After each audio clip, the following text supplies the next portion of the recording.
Alright, Tekken is one of the most prolific fighting game franchises of all time. Tekken's third entry is actually viewed as one of the greatest video games in history, not just fighting games. And although Tekken has had other great entries in the series, one specific game stands out. While it was initially frowned upon on its release, as time progresses, Tekken 4 stands out on its own as one of the most unique games in the entire series.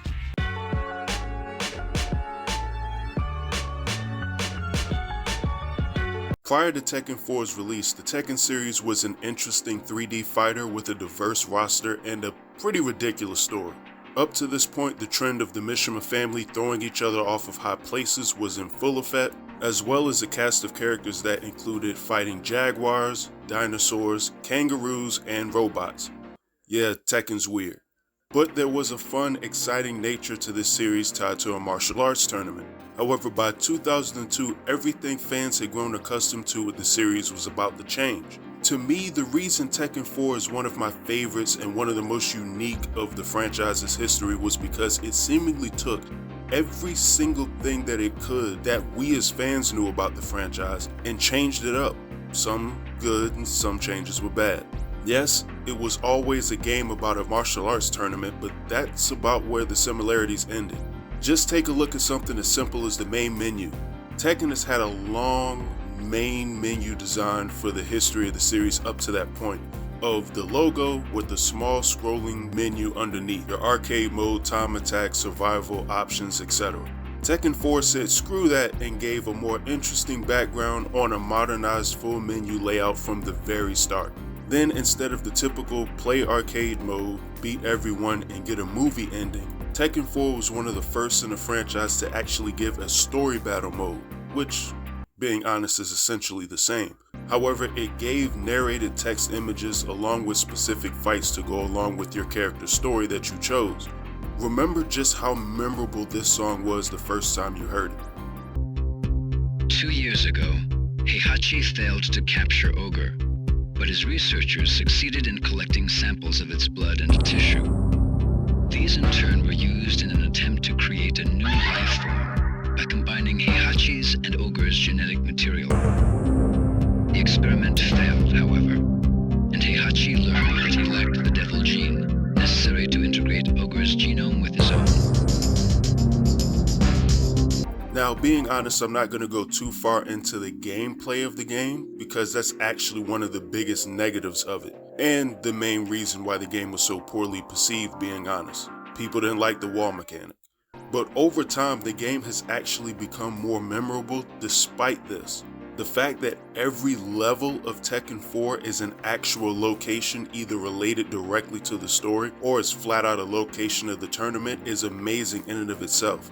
Each stage having a song designed specifically for it in look and feel, which normally was just designed to a particular character that you chose.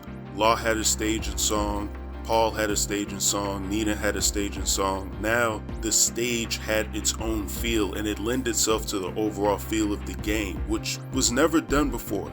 Tekken didn't really have an overall feel prior to this. Nothing was more satisfying than uppercutting the life out of someone on the street and hearing this at the end of the round.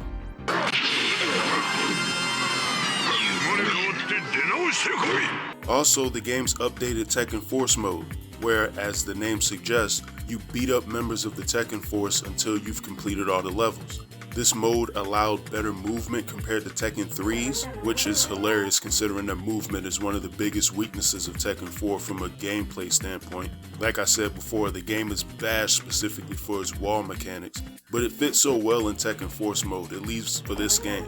Also, you're fighting Kazuya at a pseudo-replica version of Devil Kazuya's Tekken 2 stage, with the song playing in the background. It's absolutely incredible.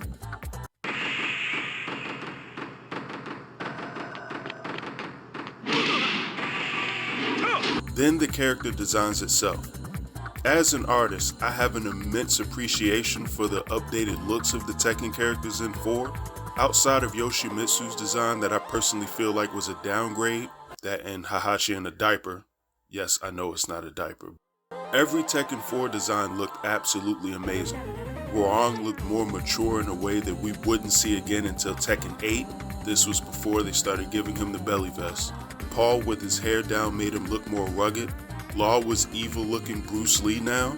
Kazuya returned back from the dead, essentially with the glowing devil eye making him look more evil than ever before. And Jin, the main character of Tekken 4, began his emo descent with the full hooded jumpsuit design, which might be one of my favorite of all time. I actually own this hoodie, by the way. I also, since I'm on the subject of Jin, don't think that Tekken 4 gets enough credit for doing something that I don't think is really common in fighting games. Jin is the main character of Tekken's story. I mean, his entire story in Tekken 4 is canon, but he was an unlockable character. That's right, if you picked up the disc for Tekken 4, which has Jin as the main character on the cover, and you put the game in and started to play, you could not play as Jin Kazama. He had to be unlocked first. The main character had to be unlocked in the game. That is wild. Imagine playing Mortal Kombat with Liu Kang on the cover of MK1 and you have to unlock him somehow to play with him. Or playing Street Fighter and having to unlock Luke. Oh my god, the thought.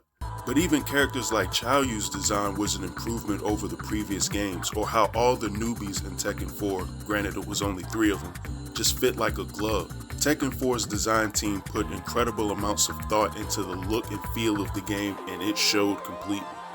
And then there's the story. Harada, the lead of the Tekken series, has often cited Tekken 4 as one of the darkest of the franchise, and he couldn't be more correct. We get the first confrontation of 3 of Tekken's main characters in a violent family reunion. That Hamaru battle is amazing to me, but even the nature and the weight of Tekken 4's tone differs so much from the past, and the music adds to that. I personally think the Inner Shrine theme for Hamaru's stage captures Tekken 4's feel in a nutshell, and it might be one of the most underrated songs in the franchise's history. Final round. Fight.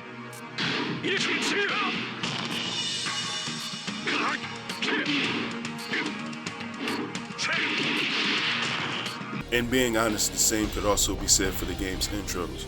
The horns and the energetic nature of the song that's playing as Kazuya narrates his rise to power once again is just beautiful.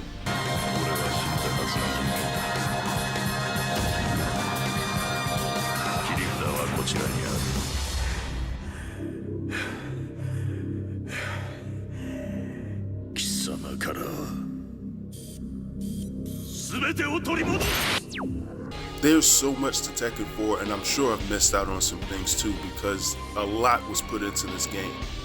It's a shame that the gameplay felt so limiting in comparison to where Tekken 3 and more importantly Tekken Tag Tournament grew to, and the smaller environments and walls hindered it so much because the game would actually be an absolute masterpiece. A regret that I have from my childhood for a while was passing up on this game for Soul Calibur 2 at the time, because this game was such a moment in time, and I don't think there'll ever be another entry in the series, at least in the foreseeable future, that stands apart so much from every single game that came before it and after it. Even Tekken 5 doesn't feel as unique as 4 did when it was released. But those are my thoughts. Let me know whether you think Tekken 4 is such a unique entry into the franchise, or just let me know if you think Tekken 4 was trash, to be quite honest. Either way, like and subscribe to the channel if you haven't, and you all have a good one, and I'm out.